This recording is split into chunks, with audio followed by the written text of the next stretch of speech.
Welcome to MRL. In this learning session, we'll be learning the Arithmetic Progression Exercise number 5.1 of NCERT 10th Standard CBSE textbook. Now in this exercise, the first example is to find if the given statements make an AP and why. We are given a statement, we have to find out why it forms an AP or it does not form an AP, and we have to give the reason for that. Now in the first example, the taxi fare for first kilometer is rupees 15 and the taxi fare for each additional kilometer is rupees 8. Now we have to find out whether it forms an AP or not. Now for first kilometer it is rupees 15 and additionally we have to add 8 rupees to the second kilometer. For third kilometer again you have to add 8 rupees and we get the first kilometer fare is 15 rupees, the second kilometer fare is 23, the third kilometer fare is 31 rupees and so on. And we find that 23 minus 15 is 8, 31 minus 23 is 8, that is T2 minus T1 is 8, T3 minus T2 is 8. Therefore, the consecutive terms of the given fares is having a constant difference or a common difference of 8, and therefore the situation makes an AP. So the given situation makes an AP or it is an AP. Now remember that. Now the second example is the volume of air is there. The volume of air in a cylinder is V cubic units. The pump removes the pump. There is a pump which is connected to the cylinder. It removes 1/4 of the air. It removes the air and 1/4 of the air remaining in the cylinder. One pump removes 1/4 of the air remaining in the cylinder. The volume of the air in the cylinder will be, the first volume is V, the second volume is 3/4 of V because 1/4 is removed. Now the third volume is 3/4 of V, again 1/4 is removed of the remaining volume there, and therefore the volumes are V, 3/4 V, 3/4 square V. That means we find the common difference is not constant. That means the consecutive terms do not have a constant difference or common difference is different, and therefore the situation given to us is not an AP. Now coming to the third example, the cost of digging the first meter is rupees 150. The cost of digging additional meter is rupees 50. That means the cost of digging the first meter is 150, the second meter is 150 plus 50, the third meter is 150 plus 50 plus 50, and therefore the three terms which we have are 150 rupees, 200 rupees, 250 rupees, 300 rupees, and so on. The terms have a common difference of 50, and therefore the situation makes an arithmetic progression because D is constant. Now the fourth example is an amount of 10,000 rupees is deposited in the bank, and the individual is paid compound interest at 8% per annum. Now we have to find out whether it forms an AP or not, and as we know, the compound interest is calculated for the principal amount for the first year, but for subsequent years the compound interest is computed for the amount of each year or previous year. So the compound interest keeps increasing every year. With each year it increases, therefore the common difference is not constant. The situation does not represent an AP. Now if you have to mathematically explain it, first year amount is 1000 in the bracket 1 plus 8 upon 100. We know how to find the amount there. Amount is equal to P in the bracket 1 plus R upon 100. So first year 1000 in the bracket 1 plus 8 upon 100. Second year amount is 1000 1 plus 8 upon 100 raised to square here for second year, and for the third year it is 1000 1 plus 8 upon 100 raised to cube, and so on. And we find that the common difference is not the same, and therefore it does not form an AP. Now coming to the second example of the exercise, given A and D, we are given A and D, we have to find the first four terms of the AP. Now the given value of A is 10 here, D is 10. The first four terms of AP are definitely A plus D, A plus 2D, A plus 3D. So A is 10, A plus D is 10 plus 10, A plus 2D is 10 plus 2 into 10, and A plus 3D is 10 plus 3 into 10. Therefore we have 10, 20, 30 and 40 are the first four terms of the AP when A is 10 and D is 10. Now next example is a is equal to minus 2, d is equal to 0. The first four terms are a plus d, a plus 2d, a plus 3d. We already know that there is a general form of NAP, and a is minus 2 and a plus d is minus 2 plus 0 because d is 0. A plus 2d is again minus 2 plus 0. Again a plus 3d is a minus 2 plus 0, and therefore the numbers or the terms of AP are minus 2, minus 2, minus 2, minus 2, and 100% here d is equal to 0, which is again constant, and therefore it forms the first four terms of an AP. Now coming to the next example, a is equal to 4, d is equal to minus 3, and we have to find the first four terms here. Now I have just slightly changed the method of solving here, where the first term is t1 and that is 4, that is a is 4, therefore the first term is 4. The second term is a plus d, that is 4 minus 3, that is because we have to add 3 here, that means we have to add minus 3 here, so it is 1. T3 is a plus 2d, that is 4 plus 2 in the bracket minus 3, that is 4 minus 6, that is minus 2. And T4 is a plus 3d, that is 4 plus 3 minus 3, 4 minus 9 is equal to minus 5. I have used the formula Tn is equal to a plus n minus 1 into d here to find out the first four terms of an AP. Here I had used general form of AP. Here I have used Tn is equal to a plus n minus 1 into d to find out the first four terms. So you can adopt any method. The procedure should be correct, the method should be correct, answers automatically they will be correct. Now coming to the next example, a is equal to minus 1, d is equal to half. Again I have used here that Tn is equal to a plus n minus 1 into d here. So T1 is minus 1, T2 is T1 plus d, and minus 1 plus half, that is minus half. T3 is T2 plus d, that is minus half plus half, that is 0, and T4 is T3 plus half, that is 0 plus half, that is half. Again, if you observe here, I have taken T2, and you know that T2 is T1 plus d, but natural T1 plus d, the first term, and d, and T3 is T2 plus d, T4 is T3 plus half. So in each case I have used different methods. Please follow these methods, understand them, and try to solve the examples. Now coming to the next example, that is the third example, to find the first term and common difference. To find the first term and the common, very easy example it is. Now we are given the AP 3, 1, minus 1, minus 3, and so on. Now the first term is a, and a is equal to 3, 100% T1 is a and a is equal to 3, and T2 is d is T2 minus T1, therefore T2 minus T1 will be 1 minus 3, and that is minus 2. Such an easy example. Try to remember the basics. Examples will be very easily solved. Now we are given the second example. The AP is minus 5, minus 1, 3, 7, and so on. The first term is a, that is T1 is equal to a, and that is equal to minus 5, and T2 is T2 minus T1, that is minus 1 minus of minus 5, and that is minus 1 plus 5, and d is equal to plus 4, and therefore a is minus 5 and d is plus 4.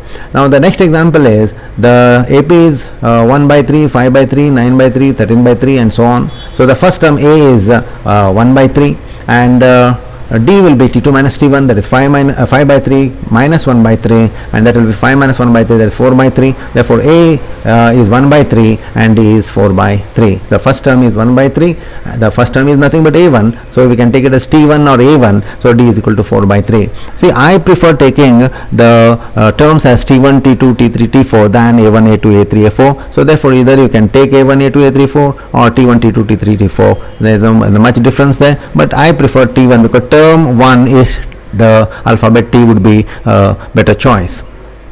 Now here we are given 0.6, 1.7, 2.8, 3.9 are the terms of AP. Now the first term is a, that is T1 is a, and that is T1 is 0.6, and the second term, that is d, we have to find 1.7 minus 0.6, that is T2 minus T1. T2 is 1.7, T1 is 0.6, subtracted we get d as 1.1. So we have got a as 0.6 and d as 1.1. Remember that. Now the fourth example, to identify APs and to find d and write 3 more terms after that. So first of all you have to identify whether the given numbers form an AP, and then we have to find the value d, that is the okay, and then we have to go for 3 more terms after that. So now let us check whether this is an AP or not. So take T2 minus T1, then because we know that d is equal to T2 minus T1, so 4 minus 2 is 2. Then again T3 minus T2, that is 4. Now you find that d is not same here, therefore 100% it is not an AP. Now go to the second example. 2, 5 by 2, 3, 7 by 2 are the terms given. So find d, T2 minus T1, that is 5 by 2 minus 2, and that is half. T3 minus T2, 3 minus 5 by 2, 6 minus 5 by 2, again half. T4 minus T3, again half. So we have the D is constant, therefore 100% the terms form an AP. Now since it is an AP, now let us find out the next three terms. The next three terms are very easy to find. See, now we have 7 by 2 here, that is the fourth term is 7 by 2. The fifth term we get by adding the D to it, so 7 by 2 plus half, we get 4. Again add half to 4, we get 9 by 2, and that is the sixth term. Again add half to 9 by 2, that is 9 by 2 plus half, we get 5. So we have the next three terms as 4, 9 by 2 and 5. So please remember these simple methods. You have to know which method to use, and whichever is the easier method, use that. Okay. Now let us go to the next example. Now we are given minus 1.2, minus 3.2, minus 5 by 2, minus 5.2, minus 7.2 and so on are the terms. Now check whether they are the terms of an AP or not. So subtract. T2 minus T1 gives us D, it is minus 2. T3 minus T2 gives us D, again minus 2. T4 minus T3 gives us D, again minus 2. So in each case we have got minus 2 here, and therefore D is constant, therefore it forms an AP. Now since we have the common difference as minus 2, just add minus 2 to 7.2, that is minus 7.2 plus of minus 2 will become minus 9.2, that is the next term. Again add half to, again minus 2 to this, minus 9.2, add minus 2, again we get minus 11.2, again add minus 2 to this, we get minus 13.2. So it is very simple, add just the D to the every term, we get the next term of the AP, and therefore the next three terms are minus 9.2, minus 11.2, minus 13.2 of the AP. Now the fourth example here, we are given minus 10, minus 6, minus 2, 2 and so on. We have to check whether it's an AP or not. So again go for T2 minus T1, we get D as plus 4. T3 minus T2, again we get plus 4. Then T4 minus T3, again we get plus 4. Now D is constant, and therefore the terms form an AP. Now we know that D is plus 4. Now add this D to 2, we get 6. That means next term is 6. Now add again 4 to 6, we get 10. Add 4 to 10, we get 14. So 6, 10, 14 are the three consecutive terms after what? 2. So they are the next three terms there. So that is how we find out the D and the required next three terms. Now coming to the next example, we have been given here 3, 3 plus root 2, 3 plus 2 root 2, 3 plus 3 root 2. Now subtract T2 minus T1, we get root 2. T3 minus T2, we get root 2. And T4 minus T3, again we get root 2. Be careful about subtraction here. And since the D is common, D is constant, it is an AP, the terms form an AP. Then the next three terms are, just add root 2 to this, that is 3 plus 3 root 2 plus root 2 becomes 3 root 2 plus root 2 is 4 root 2, 3 plus 4 root 2, again add root 2, 3 plus 5 root 2, again add root 2, 3 plus 6 root 2. Therefore the next three terms are 3 plus 4 root 2, 3 plus 5 root 2 and 3 plus 6 root 2. So please remember that. Now coming to the next example, we are being given root 2, root 8, root 18 and root 32. So now these are not in what we call simplified form, so we have to simplify them first. Root 2 is root 2 only, root 8 will be root of 4 into 2, that is 2 root 2, root 18 is root of 9 into 2, that is 3 root 2, and root 32 is root of 16 into 2, that is 4 root 2. That means the same terms here are in terms of root 2, that is root 2, 2 root 2, 3 root 2, 4 root 2. Now subtract T2 minus T1, we get root 2, T3 minus T2, again root 2, T4 minus T3, again root 2. So therefore remember, whenever surds of this kind are given, that is pure surds are given, you have to convert them into mixed surds first and then go for finding out whether they form the terms of an AP or not. Now we have found out that forms the terms of an AP because the common difference is constant, D is constant. Now to get the next three terms, just add root 2 every term. 4 root 2 plus root 2, 5 root 2, 5 root 2 plus root 2, 6 root 2, 6 root 2 plus root 2 is 7 root 2, and therefore the three next terms are 5 root 2, 6 root 2 and 7 root 2. Again convert them into what we call pure surds, that is 5 root 2. If I take 5 inside here, it becomes 25, 25 into 2 is 50, therefore it is root 50. Now 6 if I have to take under root, I have to convert it to 36, 36 into 2 is 72, then 7 under the root becomes 49, 49 into 2 is 98, therefore the next three terms here are root 50, root 72 and root 98. Please remember that. Now coming to the next example, the terms given are a square, a cube and a4 and so on. Now T2 minus T1 is a square minus a, which is a in the bracket a minus 1. and T3 minus T2 is a square A minus 1. Definitely not an AP because D is not the same when we find out the differences. Our consecutive terms do not have a constant difference, and therefore it does not form an AP. Now come to the next example. Root 3, root 6, root 9, root 12. Root 3 is root 3 only. Root 6 is root 6. Root 9 is 3. Root 12 is 2 root 3. Definitely the T2 minus T1, T3 minus T2, T4 minus T3 does not have a common difference. The difference is not constant, and therefore it does not form an AP. Now the next one is A, 2A, 3A, 4A. Then 2A minus A is A, 3A minus 2A is A, 4A minus 3A is A. We find that the difference is same. All the consecutive terms have a constant difference of D that is equal to A, and therefore the terms form an AP. The next three terms will be just add A to this, they become 5A, and add A to 5A, it becomes 6A, and add 6A to 7A, 6A to A, add A to 6A, it becomes 7A, and therefore the three next terms are 5A, 6A and 7A. So that is how we go for finding out solving the examples. Now the examples are simple provided you understand the basics, you have understood the basics, apply those basics and use the easiest method of finding out whatever the questions are asked to you. Adopt easy method and apply them. So please remember, go through the basics, note down these examples, revise them, understand them and learn how to solve. Okay, of course you have to write down in a book and keep it for your reference. Okay, thank you.